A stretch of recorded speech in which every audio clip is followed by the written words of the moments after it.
kita berjumpa kembali dalam acara yang selalu akan memberikan inspirasi maupun wawasan baru untuk Anda, yaitu Suara Parlemen bersama saya Yusdayanti dan rekan saya. Saya Medi Nugroho. Masih semangat nggak Medi? Semangat dong. Iya, ingat ya, kita harus selalu berjarak, terus kemudian menggunakan masker. Jangan lupa juga selalu cuci tangan. Gak ngapa-ngapain pun juga harus tetap cuci tangan. Ya, saya selalu cuci tangan.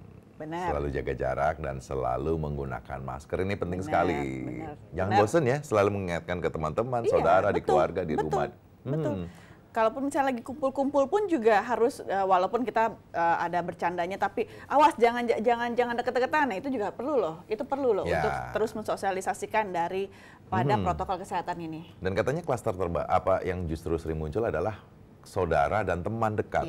Kadang-kala merasa bahwa teman-teman yang biasa ngobrol bareng ini justru menjadikan orang lalai atau abai terhadap penggunaan masker. Ini juga menjadi pelajaran, jangan ya dilakukan seperti itu ya. Karena itu juga terlihat dari jumlah setiap harinya di Indonesia ini bertambah ya yang terkena ataupun kasus positif tertular dari virus corona tersebut. Jadi ini sudah terlihat bahwa kita perlu terus untuk menjaga ataupun juga mengikuti protokol kesehatan yang ada, pemirsa ya. Dan setidaknya memang di Suara Parlemen kali ini membuka acara pada saat ini, pemirsa, akan kami berikan ke hadapan Anda beberapa headline media online yang terbit hingga saat ini. Untuk itu segera kami masuk dalam headline media online.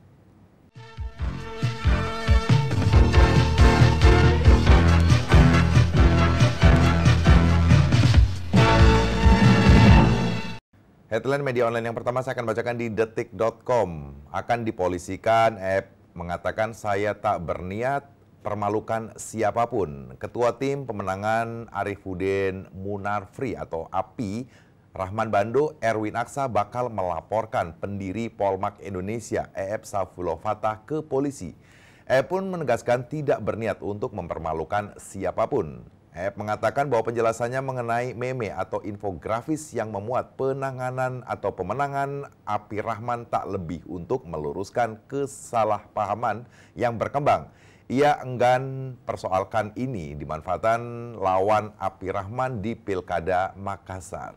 Ya, belum selesai ataupun misalnya juga baru saja mulai untuk masalah Pilkada serentak yang akan dilaksanakan pada bulan Desember mendatang. Beberapa juga konflik sudah terjadi. Nah, ini terlihat juga, pemirsa ya, kalau misalnya baru saja bahwa ada nantinya yang akan diselenggarakan Pilkada serentak di Makassar, Sulawesi Selatan, sudah juga menuai beberapa konflik ataupun kasus yang terjadi saat ini. Ya, jadi memang sudah mulai ada saling melaporkan ya. Nah. Biasa udah mulai ramai kalau mau pilkada ya. Itu dia, kayaknya kalau misalnya itu baru hitungan hari ya ditutup pendaftarannya, tapi ternyata konfliknya sudah mencuat. Ya, kemudian saya bacakan di republika.co.id, Kementerian BUMN tanggapi kritikan Ahok soal Pertamina.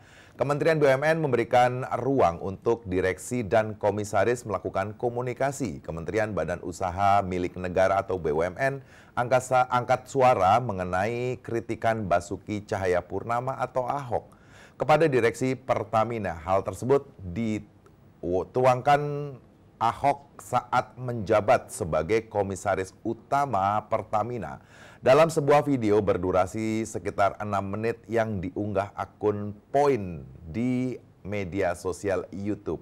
Menurut staf khusus Menteri BUMN Arya Sinulinga, Kementerian BUMN memberikan ruang untuk direksi dan komisaris melakukan komunikasi. Arya menyampaikan bahwa posisi komisaris memang berasal dari Kementerian BUMN selaku pemegang saham. Dan kata Arya, Kementerian BUMN sebagai perwakilan pemerintah juga berkewajiban mempunyai wakil di perusahaan negara untuk memastikan dan mengawasi jalannya bisnis perusahaan. Ini memang sedang heboh-hebohnya ya untuk masalah di Pertamina, dan kalau kita lihat kan komisaris utamanya siapa sih yang tidak kenal Pak Ahok? Memang kalaupun misalnya ini merupakan salah satu cara untuk bersih-bersih mungkin yang dilakukan oleh komisaris utama yang baru.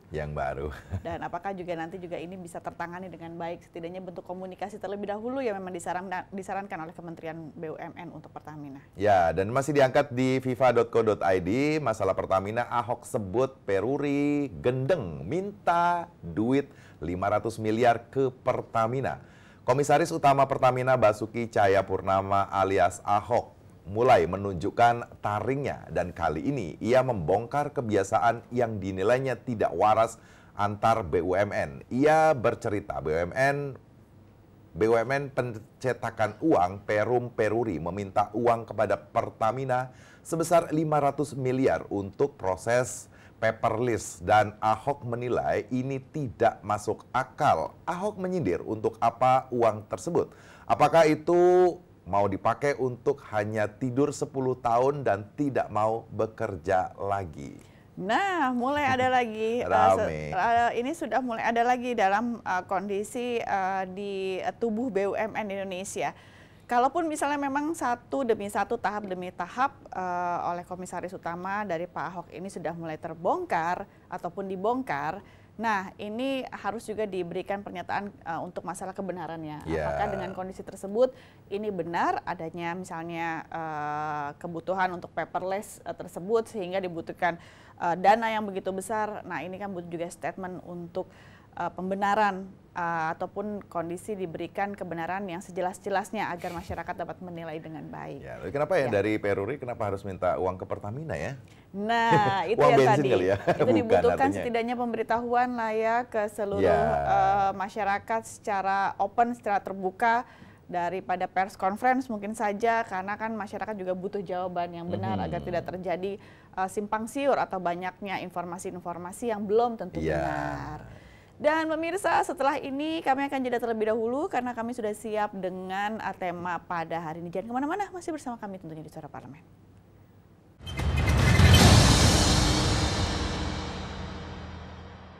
Komisi 8 meminta pemerintah dan kepolisian memberikan perlindungan kepada para ulama, ustadz, dan kiai dalam berdakwah di seluruh wilayah Indonesia. Ketua Komisi 8 DPR RI, Yandri Susanto, berupaya mendorong percepatan pembahasan rancangan Undang-Undang Perlindungan Tokoh Agama dan Simbol Agama di Badan Legislasi DPR untuk segera menjadi payung hukum bagi para ulama dan syekh dalam berdakwah dan berceramah di Indonesia. Yandri menyarankan masyarakat untuk selalu siap siaga, memantau perilaku orang yang mencurigakan, serta membahayakan situasi keamanan dan ketertiban umum.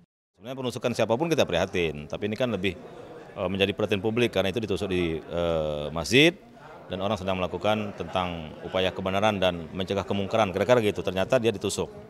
Nah oleh karena itu undang-undang terhadap perlindungan para da'i, ulama yang sedang digodok di Balik, itu mungkin bisa menjadi pemicu kemarin itu untuk mempercepat pembahasan undang-undang itu.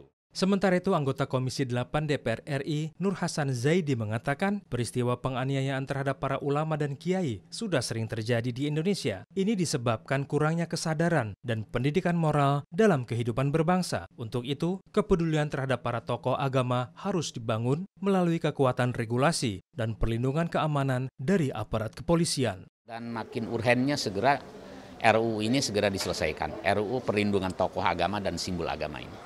Ya sebetulnya di negara Kesatuan Republik Indonesia yang sebuah negara yang sudah mapan seperti ini, lucu saja gitu. Persoalan ini berulang-ulang. Ajib dan Kristio, TVR Parlemen melaporkan.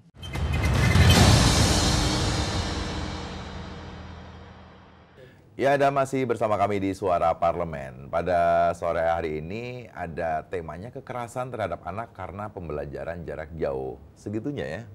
Nah, masalahnya adalah kalaupun misalnya memang yang baru saja tercuat, ini adalah salah satu kasus yang diambil yang terjadi di Kota Jakarta, dan ini juga yang dilakukan oleh orang tua sendiri terhadap anaknya.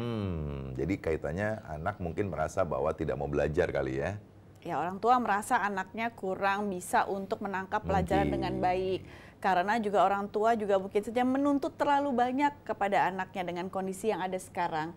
Dengan keterbatasan tidak semua anak-anak juga bisa menerima pelajaran-pelajaran pada melalui gadget ataupun misalnya pembelajaran jarak jauh ini seperti tatap muka, karena kadang-kadang kan daya tangkap seorang anak kan tidak sama. Ya, mungkin begitu ya. Ini dari Komisi Perlindungan Anak Indonesia atau KPAI menyoroti tindakan kekerasan yang dilakukan oleh orang tua terhadap anak berusia 8 tahun ketika mengalami kesulitan pembelajaran jarak jauh atau PJJ. Menurut keterangan KPAI, anak dipukul dengan gagang sapu hingga akhirnya meninggal dunia.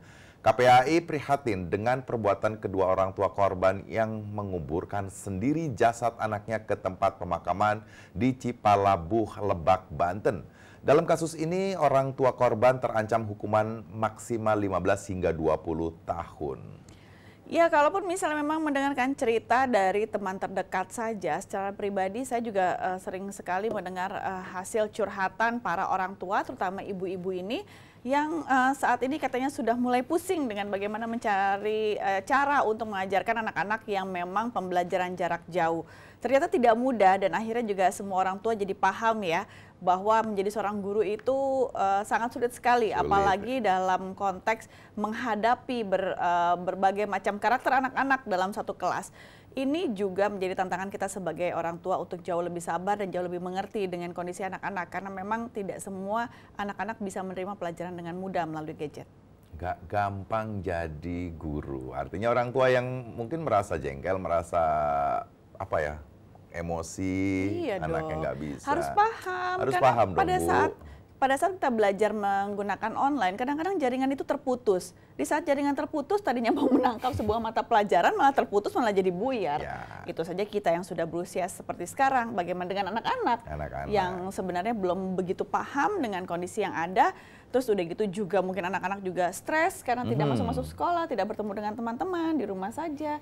Ini ada beberapa faktor-faktor psikologis juga bagi anak-anak, dan ternyata orang tua juga butuh jauh lebih sabar untuk bisa menghadapi anak-anak ya dengan berbagai karakternya. Pemirsa jangan kemana-mana karena kami akan segera kembali, tetap bersama kami di Suara Parlemen.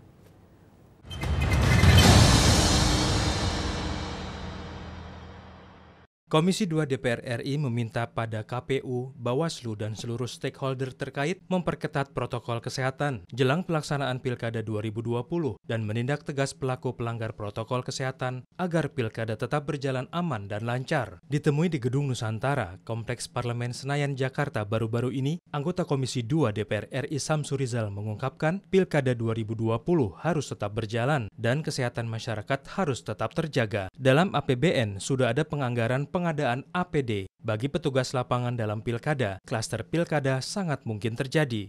Pelaksanaan kampanye, pelaksanaan pertemuan, pelaporan segala macamnya harus ada ketegasan pihak KPU-nya, Bawaslu-nya, pemerintah daerahnya, dan pihak-pihak aparat lainnya yang bertanggung jawab untuk memenuhi standar protokol COVID ini. Sementara itu, Nasir Jamil menilai keputusan tetap melaksanakan pilkada di tengah pandemi COVID-19 adalah keputusan politis yang berani. Nasir Jamil mendesak instansi terkait terus menegakkan protokol kesehatan dalam setiap proses pelaksanaan pilkada. Pengawasan dan penindakan yang tegas terhadap setiap pelanggaran akan menimbulkan efek jera. Itu harus memastikan bahwa protokol kesehatan itu tetap benar-benar dijalankan secara ketat. Ya, karena ini menyangkut dengan nyawa ya manusia, dan kita nggak bisa pungkiri bahwa pandemi ini bahkan barangkali diperkirakan akan meningkat lagi. Amita dan Teguh, TVR Parlemen melaporkan.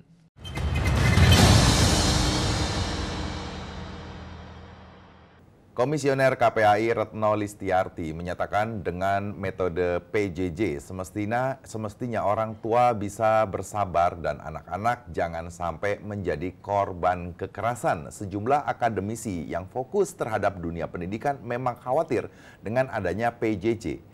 Anak bisa saja menjadi korban kekerasan orang tua, dan pengamat pendidikan menyebut orang tua walau bagaimanapun tidak bisa terus-menerus menjadi seperti guru di sekolah yang berbekal ilmu yang untuk tidak ada. Dan pemerintah diminta untuk mengevaluasi kebijakan PJJ di tengah pandemi COVID-19.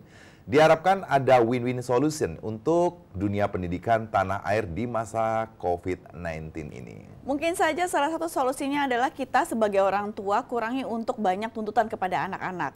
Dengan kondisi masa pandemi saat ini bukan berarti juga anak-anak harus tampil sempurna atau perfect, setidaknya memberikan bentuk dedikasi ataupun hasil yang begitu cemerlang. Karena kalaupun misalnya kita lihat memang saat ini dengan masa pandemi yang ada, keterbatasan juga mulai ada, dan kita juga harus paham bahwa untuk pembelajaran secara virtual ataupun online tidak semudah dengan pembelajaran tatap muka. Di mana-mana ya mungkin tatap muka jauh lebih efektif, jauh lebih bisa diterima dengan anak-anak dibandingkan dengan online. Ya ini juga tugas besar ataupun PR besar untuk para orang tua untuk bisa sabar dan mengerti dengan kondisi anak-anak pada saat menjalankan pembelajaran jarak jauh saat ini. Ya memang agak sedikit miris ya melihat dengan kondisi saat ini, masa pelajaran mau tatap muka. Iya, nggak dan mungkin ya. jangan sampai, kalaupun misalnya kita sebagai orang tua ada faktor psikologis ataupun misalnya dengan kondisi yang ada saat ini, rasa khawatir yang begitu besar di kala masa pandemi, jangan sampai ada tindakan kekerasan terhadap anak-anak. Walaupun kita kesel kan dengan anak-anak, kali mungkin terlihat bahwa kok kenapa terlihat kurang patuh ataupun apapun itu tidak seperti biasanya. Itu adalah masa-masa transisi anak-anak untuk bisa menyesuaikan diri di masa pandemi ini. Semoga ini tidak terjadi lagi dan ini hanya sekali saja, jadi pandangan juga untuk kita semua sebagai orang tua. Dengan demikian, Suara Parlemen edisi hari ini telah usai, pemirsa. Saya Yusli Hayanti. Saya Medi Nugroho. Bersama rekan-rekan yang bertugas mengucapkan terima kasih atas perhatian Anda dan sampai jumpa.